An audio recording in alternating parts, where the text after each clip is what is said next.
Hello students, जय हिंद। आप सभी का दिव्यांश एकेडमी चैनल पर स्वागत है। आप लोग कैसे हैं? अच्छे हैं? आशा करते हैं आप लोग अच्छे होंगे, स्वस्थ होंगे। तो हमारा टॉपिक चल रहा था सांख्यिकी, स्टैटिक्स। तो सांख्यिकी में हमने क्या, केंद्रीय प्रवृत्ति के अंतर्गत समांतर माध्य निकालना या माध्य निकालना, उसी को बोलते हैं मीन। फिर माध्यिका निकालना, मीडियन, और फिर बहुलक, मॉड निकालना, इसको हमने सीखा। फिर हमने देखा कि माध्य, मीडियन, माध्यिका तथा बहुलक में संबंध, मीन, मीडियन और मॉड में हमने रिलेशन देखा कि उसमें रिलेशन क्या होता है। ठीक है, फिर उस पर हमने देखा कि क्वेश्चन कैसे बनते हैं। क्वेश्चन को हमने सॉल्व किया, आपको समझ में आया होगा। फिर हमारा नेक्स्ट पॉइंट है पाईग्राफ। ठीक है, पाईग्राफ क्या है? इसमें दिए गए आंकड़ों का तुलनात्मक अध्ययन किया जाता है। पाईग्राफ में क्या करते हैं? दिए गए आंकड़ों का तुलनात्मक अध्ययन करते हैं। और यदि हम एक रेखा ले लें ऐसे, ठीक, और इसको एक सिरा स्थिर रख दें और फिर इसको घुमा दें ऐसे, ठीक है, ऐसे घुमा दें अगर, तो कितने अंश का कोण बनाएगा? 360 अंश का। ये रेखा एक थी, इस रेखा के एक पॉइंट को फिक्स किया हमने, यहां से इसको क्या किया, पकड़ के ऐसे इसको घुमा दिया। फिर घुमाते हुए कहां पे लाए? जहां से शुरू किए थे, जहां से घुमाना स्टार्ट किए थे वहीं पे इसको पहुंचा दिए। तो ये जो कोण बनाएगा, कितने का कोण बनाएगा? 360 अंश। कितने का कोण बनाएगा? 360 अंश। ठीक है, ये चीज पता होनी चाहिए आपको। तो पाईग्राफ में क्या किया जाता है? दिए गए आंकड़ों का तुलनात्मक अध्ययन किया जाता है। ठीक है, तो आइए देखते हैं इस पे क्वेश्चन कैसे बनते हैं। तो पहला हमारा क्वेश्चन है, संलग्न पाई रेखा चित्र में करिश्मा के जेब खर्च के व्यय को दिखाया गया है। पाई रेखा चित्र का अध्ययन कीजिए तथा निम्नलिखित प्रश्नों के उत्तर दीजिए। क्या कह रहा है? ये जो संलग्न चित्र है, इसमें कह रहा है कि एक करिश्मा के जेब खर्च का, इसमें क्या किया गया? व्यय को दिखाया गया है, जेब खर्च के व्यय को दिखाया गया है। पाई ग्राफ रेखा चित्र का कह रहा है अध्ययन कीजिए तथा निम्नलिखित प्रश्नों के उत्तर दीजिए। ये आपको जो पाई ग्राफ यानी वृत्त चित्र जो है, इसमें क्या, इसको आप अध्ययन कीजिए, फिर दिए गए प्रश्नों का क्या करना है? उसका आंसर देना है। कोई लड़की करिश्मा है जिसको जेब खर्च मिलता है, ठीक है, तो उस जेब खर्च को कैसे कैसे किस प्रकार से खर्च कर रही है, ठीक है, उसी के बारे में क्या ये दिया है। अब इसका हमें अध्ययन करके यहाँ पे जो दिए गए प्रश्न है उनका क्या करना है? आंसर देना है। तो देखिए इसमें, ये जो स्कूल का कैंटीन है यहाँ पे खर्च कर रही है, ठीक है, और ये जो है इतना भाग जो है स्कूल के कैंटीन में खर्च कर रही है। जेब खर्च का इतना भाग जो है वो क्या कर रही है? स्कूल के कैंटीन में खर्च कर रही है। फिर ये वाला छोटा भाग इसमें, इसको क्या कर रही है? पेन और नोटबुक के लिए खर्च कर रही है। ये भाग जो है, इतना भाग, जेब खर्च का इतना भाग क्या कर रही है? पेन और नोटबुक खरीदने में खर्च कर रही है। फिर ये टाफियां खाती है, वो क्या खाती है? टाफियां खाती है, ठीक है। तो टाफियां में कितना खर्च कर रही है? इतना भाग, पूरे भाग का 1/4। देखिए ये कितने का कोण बना है? 90 अंश का कोण बन रहा है। ये इस तरीके से दिखाया गया है, कितने का? 90 अंश का कोण बना रहा है। यानी इस पूरे जेब खर्च का 1/4 क्या कर रहा हो? टाफी पर खर्च कर रही है, ठीक है। फिर बचते, अब वो बचत कितना कर रही है? जेब खर्च जो मिलता है, खर्च करने के बाद क्या कुछ बचत भी उसमें कर रही है। कितना बचत कर रही है? देखिए ये भाग, यहाँ भी 90 अंश का कोण बन रहा है, यानी ये क्या है? 1/4 भाग है। इस पूरे भाग का क्या है? 1/4 भाग है, यानी 1/4। 1/4 वो टाफियां खरीदने में खर्च करी और 1/4 क्या कर रही है? बचत कर रही है, ठीक। आपने इसका अध्ययन किया, हमने इसको देखा ध्यान से। रेखा चित्र में ये कैंटीन वाला है, पेन और नोटबुक वाला, ये टाफी वाला, और ये जो पैसे बचा रही है उसका है। तो आइए अब देखते हैं क्वेश्चन क्या पूछ रहा है। क्वेश्चन देखते हैं, इसमें देख, पहला क्वेश्चन कह रहा है, करिश्मा अपने जेब खर्च की अधिकतम राशि कहाँ व्यय करती है? इसका आंसर आपको देना। करिश्मा अपने जेब खर्च की अधिकतम राशि कहाँ पे खर्च कर रही है, कहाँ पे व्यय कर रही है? तो इसमें देखिए आप, सबसे बड़ा भाग किसका है? स्कूल कैंटीन वाला ना। ये भाग देखिए सबसे बड़ा है, ये सबसे छोटा है, और ये दोनों भाग क्या है? 1/4 है। ये भी 1/4 पूरे का है, ये भी क्या है? 1/4 है पूरे का। तो सबसे बड़ा भाग कौन सा? ये स्कूल कैंटीन वाला। तो सबसे ज्यादा जेब खर्च की राशि जो है कहाँ पे खर्च कर रही है? स्कूल के कैंटीन में। तो पहले का आंसर हमारा क्या हो गया, पहले क्वेश्चन का आंसर क्या हुआ, स्कूल कैंटीन, स्कूल कैंटीन में। ठीक है, आपको समझ में आ गया होगा। सबसे ज्यादा ये क्वेश्चन कह रही थी करिश्मा अपने जेब खर्च की अधिकतम राशि कहाँ में करती है। तो हमने देखा सबसे बड़ा बड़ा भाग जो है खर्च करने का, उसका सबसे बड़ा भाग जो क्या था, स्कूल कैंटीन का। तो पहले का आंसर हो गया कहाँ पे खर्च कर रही है, स्कूल कैंटीन। ठीक, अब दूसरा प्रश्न क्या है, दूसरा देखते हैं। दूसरा इसमें कह रहा है कि वह अपने जेब खर्च का कौन सा भाग बचाती है, वह अपने जेब खर्च का कौन सा भाग बचाती है। तो इसको ध्यान से देखिए, जेब खर्च का कौन सा भाग, ये वाला भाग है ना, पूरे भाग का कितना है, 1/4 है। तो जेब खर्च जो उसको मिलता है उसका कितना भाग बचा रही है, 1/4। तो हमारा आंसर क्या हो जाएगा, आंसर हो जाएगा जेब खर्च का बचत, उसका कितना होगा, बचत कर रही है कितना, पूरे जेब खर्च का 1/4 भाग। ठीक, कितना बचा रही है, पूरे जेब खर्च का 1/4 भाग। ठीक, ये इसका आंसर है। दूसरे का आंसर क्या है, कितना बचत कर रही, बचत तो कर रही पूरे जेब खर्च का 1/4 भाग। असल में वो कह रहा था कि कौन सा वो अपने जेब खर्च का कौन सा भाग बचाती है। तो कौन सा भाग बचा रही है, 1/4 भाग। ये पूरे जेब खर्च का है, ये वृत्त जो है पूरे जेब खर्च का है, इसमें से कितना बचा रही है, 1/4। तो इसका आंसर हो गया 1/4। तीसरा क्वेश्चन क्या है, तीसरे क्वेश्चन में कह रही है वह टॉफियों पर कितने प्रतिशत व्यय करती है, टॉफियों पर कितने प्रतिशत व्यय कर रही है। इसको देखिए, आइए ध्यान से देखते हैं इसको। टॉफी वाला भाग ये है, कितना है, 90 अंश का कोण बन रहा है। तो ये कितना है, पूरे भाग का 1/4 है, 1/4 है। 1/4 का मतलब कितना होता है, 1/4, पूरे भाग का 1/4। तो टॉफियों पर करे कितने प्रतिशत व्यय कर रही है। ठीक है, तो इसको आइए निकालते हैं। टॉफियों पर खर्च बराबर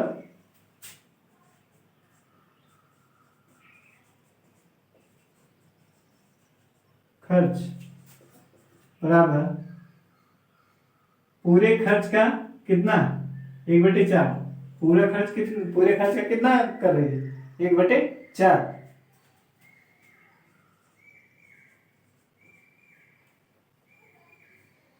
पूरे जेब खर्च का 1/4 भाग। क्यों, ये तो कर रही है, टॉफियों पर कितना खर्च करी, पूरे जेब का 1/4 भाग कर रही है। तो उसको हमें बताना प्रतिशत में। क्वेश्चन में क्या कह रहा है, वह टॉफियों पर कितने प्रतिशत व्यय करती है, तो हमें बताना प्रतिशत में इसका। तो पूरा जेब खर्च मान लीजिए कितना है, 100 है। पूरा जेब खर्च कितना है उसका, 100% है ना, कितना है, 100%। तो इसका हमें कितना, 1/4 भाग चाहिए। तो इसको सॉल्व करेंगे तो कितना आ जाएगा, 1/4 गुणे 100%। ठीक, पूरा भाग कितना, 100%। ये पूरा कितना है, 100% है। क्यों, कोई वस्तु हो या कोई सामान हो, वो क्या होता है, खुद का 100% होता है ना। तो ये पूरा क्या है, 100% है। तो परसेंट में यहाँ पूछ रहा था, तो क्या कैसे निकाल देंगे, जितना 100% का क्या है, 1/4 भाग, क्योंकि टॉफी का हम देख रहे हैं कितना 1/4 है। तो इसको सॉल्व करेंगे कितना आ जाएगा, 4 दूनी 8, 4 पंचे 20, 25%। कितना आ गया, 25% इसका आंसर आ गया। टॉफियों पर कितना खर्च कर रही है, 25%। ठीक है, तो ये हो गया टॉफियों पर खर्च, 25% आ गया इसका आंसर। आया समझ में, आपको समझ में आया होगा।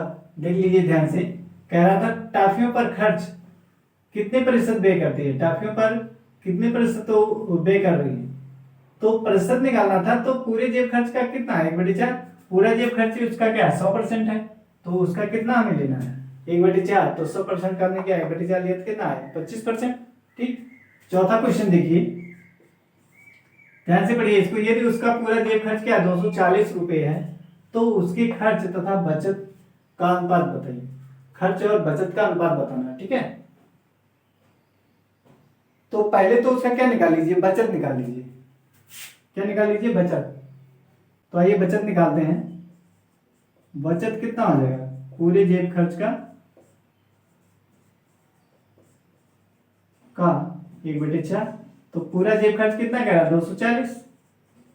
240 का 1/4, 4 एकम 4, 4 छक 24, कितना आ गया, 60 रुपये। बचत कितना कर रही है, 60 रुपये। तो खर्च कितना कर रही है, अब हम क्या निकालेंगे, खर्च धनराशि।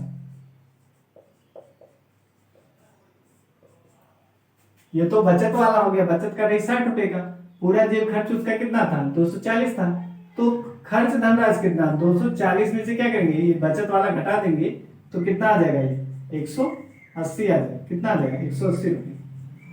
यानी वो बचत कर रही 60 रुपये की और खर्च कितनी कर रही है, 180 रुपया। पूरा जेब खर्च उसका कितना था, 240 था। तो कह रहा है उसके खर्च तथा बचत का अनुपात हमें बताना था। तो हमने बचत का निकाला, तो क्या पूरे जेब खर्च का 1/4। तो पूरा जेब खर्च कितना 240 है, इसका 1/4 निकाला तो कितना 60 रुपये आ गया। अब खर्च धनराशि उसने कितना खर्च किया, बचत करने के बाद, ये बचत वाला है और ये जो पूरा खर्च कर रहा है वो कितना खर्च कर रहा है। तो क्या करेंगे, पूरा जेब खर्च 240 है और बचत कर रही 60 की, तो खर्च कितना की है, तो कैसे निकलेगा, जेब खर्च जो है उसको मिलता है पूरा, उसमें से क्या करिए, बचत वाले को घटा दीजिए। तो बचत वाले को हमने क्या किया, जेब खर्च उसको 240 रुपये मिलता है, बचत वाले को हमने घटाया तो खर्च कितना किया, 180 रुपये। आपको समझ में आ गया होगा यहाँ तक, ठीक है। आगे चलते हैं। अब इसका हमें क्या अनुपात बताना है, किसका किसका, खर्च और खर्च तथा बचत। तो खर्च अनुपाते बचत ना। अब क्या खर्च कितना कर रही है, 180 रुपये। बचत कितना कर रही है, 60 की। अब ये क्या है, 0 0 से कैंसिल हो जाएगा, 6 करना चाहोगे, 0 0 कैंसिल हुआ, 6 कम 6 और 6 3 18, 3:1 आ सकता है, ठीक। 3:1 कितना, 1। ये इसका क्या हो गया आंसर। आपको क्लियर हो गया होगा। पूछ रहा था कि इसमें उसके खर्च तथा बचत का अनुपात ज्ञात कीजिए। तो हमने क्या बचत निकाला, पहले 60 रुपये, फिर खर्च धनराशि निकाला, फिर उसका क्या लिया हमने, अनुपात ले लिया। तो फिर इसमें देखिए 0 0 कैंसिल हो गया और ये 6 कम 6 6 3 18, यानी 3:1 आ गया आंसर, ठीक है। एक और क्वेश्चन देखते हैं इस पर, इसको हटाते हैं।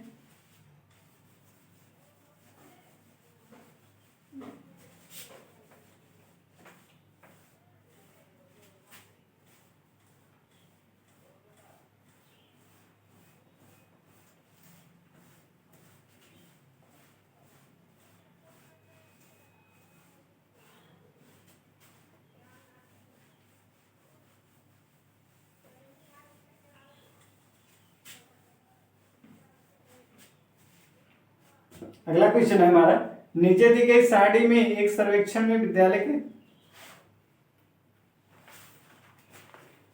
अगला क्वेश्चन,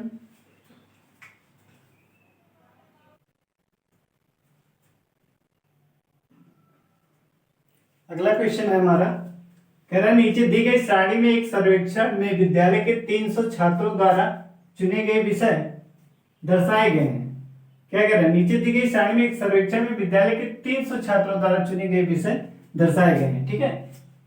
एक विद्यालय है जिसमें 300 छात्रों द्वारा विषय का चुनाव किया जाता है, उसी का आंकड़ा यहाँ दिया गया है, ठीक है। देखिए इसमें विषय, ये विषय वाला है और ये छात्रों की संख्या यहाँ दी गई है। विषय में क्या है, गणित।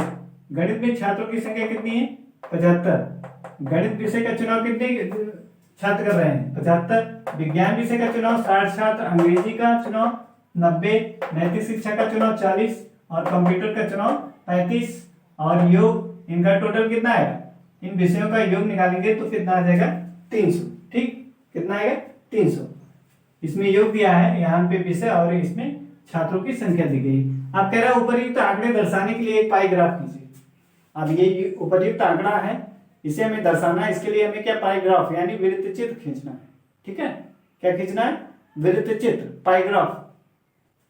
इसके पहले वाले में हमें क्या पाई ग्राफ दिया था, उसमें हमें आंकड़ों का तुलनात्मक अध्ययन करना था, तो हमने वहां पे किया। अब यहाँ पे क्या दिया है, ये आंकड़े दिए गए हैं, इसको हमें क्या करना है, पाई ग्राफ में दिखाना है वृत्त चित्र के माध्यम से। ठीक है, आइए इसको कैसे दिखाते हैं इसके बारे में जानते हैं। तो वृत्त चित्र में हमने अभी क्या बताया था कि वृत्त चित्र जो है, अगर किसी रेखा को एक पॉइंट पे फिक्स करके दूसरे वाले पॉइंट को क्या घुमाया जाए, तो जहां से स्टार्ट किए हैं अगर वहीं पे पहुंचता है तो कितने का कोण बनाता है, 360 अंश का। कितने का कोण बनाता है, 360 अंश। ठीक है, तो बनाते हैं हम।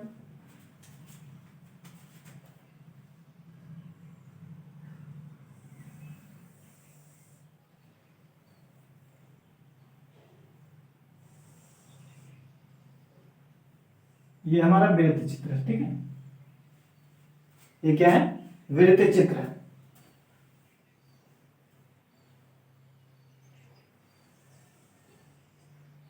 ठीक, अब इसमें हमें दिखाना है, इस वृत्त चित्र में क्या दिखाना है, आंकड़े जो दिए गए हैं, पाई ग्राफ यानी वृत्त चित्र खींचना है। तो देखते हैं इसमें। ठीक है, पहले अब पूरा मान लीजिए यहाँ पे कोई रेखा थी, इसको हमने क्या ऐसे घुमाया तो कितने का कोण बनाया, 360 अंश। तो अब ऐसे हम प्रत्येक घटक का, इसमें जो दिए गए हैं प्रत्येक विषय, हम इसके अलग अलग क्या कोण निकालेंगे, अलग अलग क्या निकालेंगे, कोण। अलग अलग विषयों का हम क्या निकालेंगे, कोण निकालेंगे। कोण निकालने के बाद जितना आएगा उसी को क्या हम इस वृत्त चित्र में क्या करेंगे, दिखा देंगे। आइए निकालते हैं कैसे निकाला जाएगा। ठीक है, तो हमने बताया कि समकोण कितने का, 360 अंश का होता है।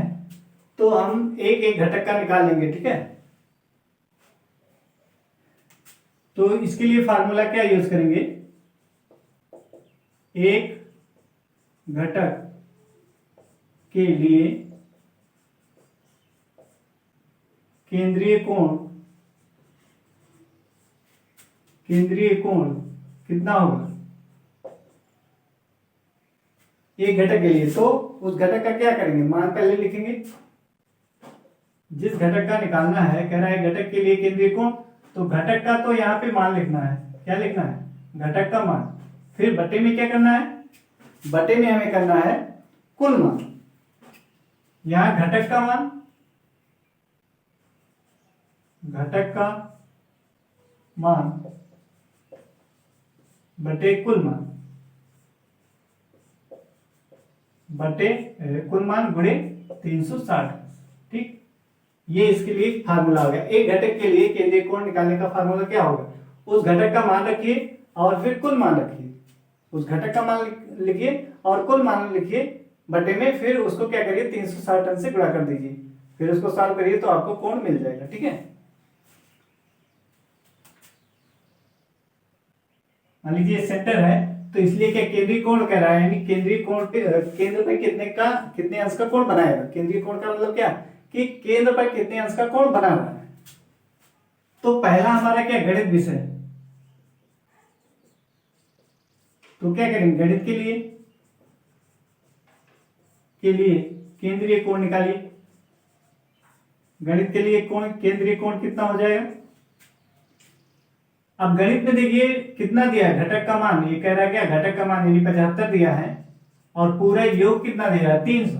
यही कुल मान यानी कुल योग जो दिया है 300, और गुणे क्या करेंगे, 360। तो इसको सॉल्व करिए, कितना आएगा,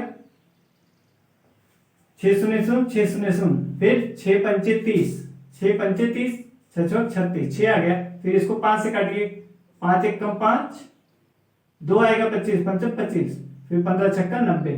कितने का आ गया, 90 अंश का कोण। कितना आएगा, 90 अंश। ठीक, कितने का आ गया, निकाल लिए। विज्ञान के लिए,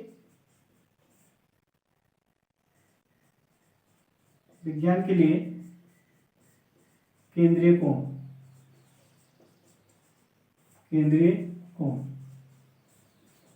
विज्ञान के लिए तो इसके घटक का मान कितना है, 60 अंश है। तो 60, इसके छात्रों की संख्या कितनी है, 60 है।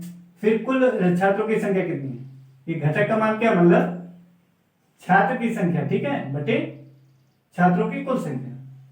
यहाँ घटक का मान बटे कुल मान दिया है, इसका मतलब क्या समझ रहे हैं आप, कि जिस विषय का ले रहे हैं उस विषय में छात्रों की संख्या बटे कुल छात्रों की संख्या। तो विषय हमारे कितना, गणित विषय में 75 छात्र थे और कुल छात्रों की संख्या कितनी थी, 300। तो हमने ऐसे लिखा। ऐसे ही विज्ञान में कितने छात्र हैं, 60, और कुल छात्रों की संख्या कितनी है, 300। बटे में लिखेंगे, गुणे 360 कितना आ जाएगा। अब देखिए इसमें 0 से 0 कैंसिल हो जाएगा ना, 0 से 0 कैंसिल होगा, इसको कैंसिल करिए। फिर ये करिए 6 पंचे 30, 6 के 6, 6 पंचे 30। ठीक, अब 5 से ये कट जाएगा, 5 सत्ते 35, 5 दूना 10, कितना 72 अंश, कितना है 72 अंश। ठीक, ये विज्ञान का हो गया। ऐसे हमें निकालना अंग्रेजी का, अंग्रेजी के लिए केंद्रीय कोण, केंद्रीय कोण अंग्रेजी के निकाली।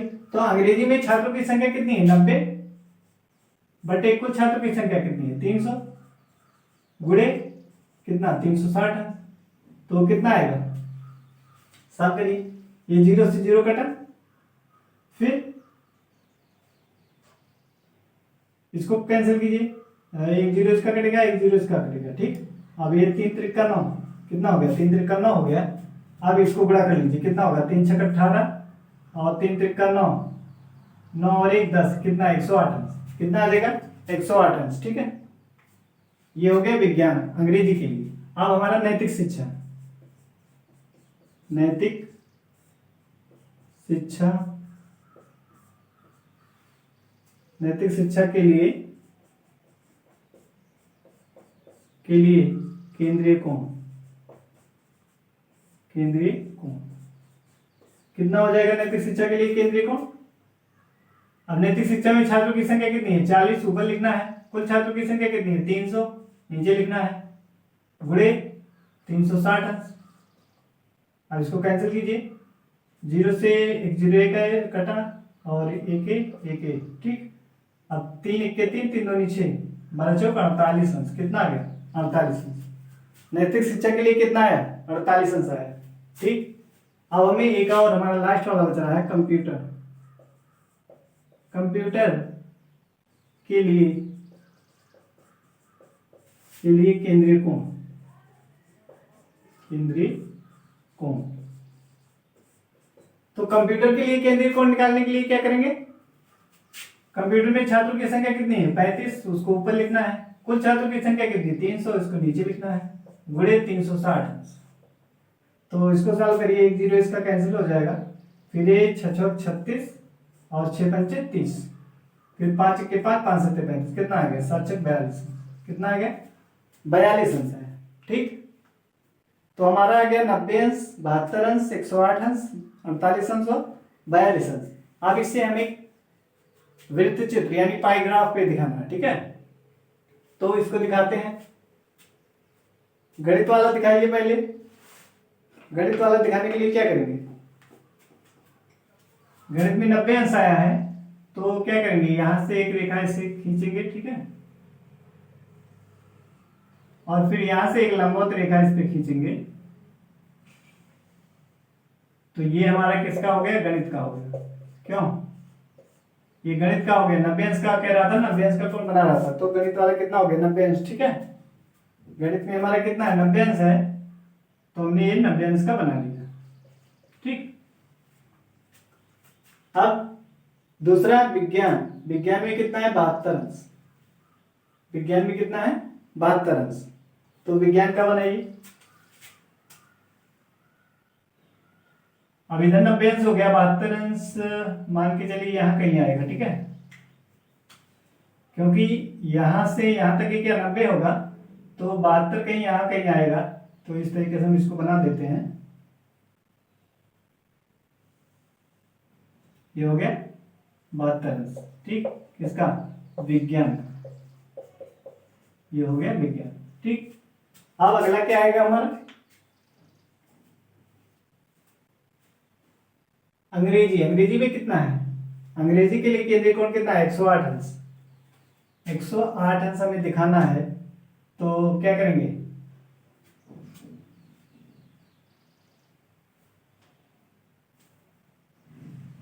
90 से अधिक, 90 प्लस 18 अंश ना, 90 प्लस 18 अंश तो हो तो गया। देखिए ये 18 अंश इधर ये वाला और 90 इधर, यानी इसको हम क्या कर दिया, जैसे सीधी रेखा खींच देगा तो ये वाला हमें मिल जाएगा। क्यों, ये कह रहा है 108 अंश, तो 90 तो यहां से यहां तक ये 90 बनेगा और 18 अंश ये ऊपर वाला, तो कितना हो गया, ये बन गया 118 अंश। कितना हो गया, 108 अंश, सॉरी 118 नहीं 108 अंश, ठीक। 18 ए और 90 कितना हो गया, 108 अंश हो गया। ये किसका, अंग्रेजी का है, अंग्रेजी का, ठीक। आपने पहले क्या 90 अंश बनाया, ठीक।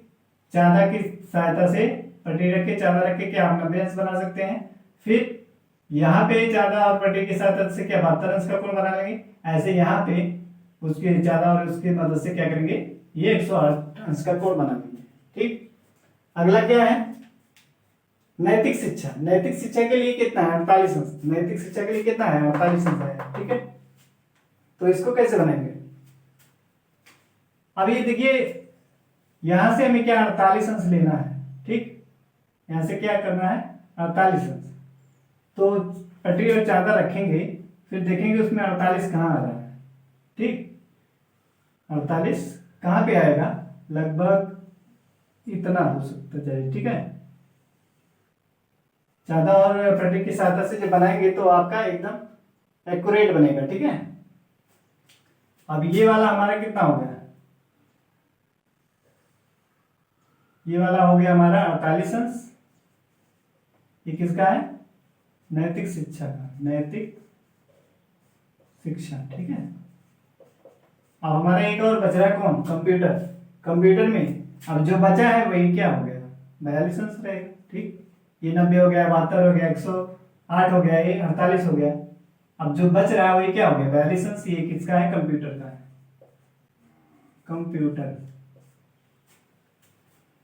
आपको समझ में आया होगा, ठीक है। तो देखिए इसमें ये सर्वेक्षण में विद्यालय के 300 छात्रों द्वारा चुने गए विषय का दिया था। गणित विषय में 75, विज्ञान में 60, अंग्रेजी में 90, नैतिक शिक्षा में 40, कंप्यूटर में 35। टोटल योग छात्रों का कितना था, 300। तो इसके हमें क्या करना था, इन आंकड़ों को हमें पाईग्राफ पे दिखाना था। तो इसके लिए फार्मूला, एक घटक के लिए केंद्रीय कोण बराबर घटक का मान बटे कुल मान गुणे 360 होता है।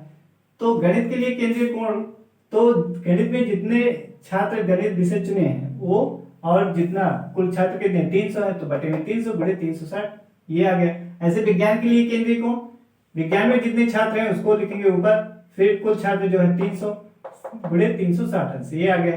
अंग्रेजी के लिए, अंग्रेजी में 90 छात्र हैं और कुल छात्र 300 गुणे 360, ये 108 अंश आ गया। नैतिक शिक्षा के लिए केंद्रीय कोण, नैतिक शिक्षा में 40 छात्र हैं, ऊपर लिखेंगे कुल छात्र 300 गुणे 360, 48 अंश आया। ऐसे कंप्यूटर के लिए केंद्रीय कोण, कंप्यूटर में क्या 35 छात्र चुने हैं कंप्यूटर, और कुल छात्र कितने 300 है और गुणे 360, तो सॉल्व करेंगे तो 42 अंश। अब इसको हमने क्या चादर और पटरी की सहायता से इस पे क्या करेंगे, दिखा देंगे, ठीक है। तो आपको समझ में आया होगा। बस आज के लिए इतना ही। जय हिंद।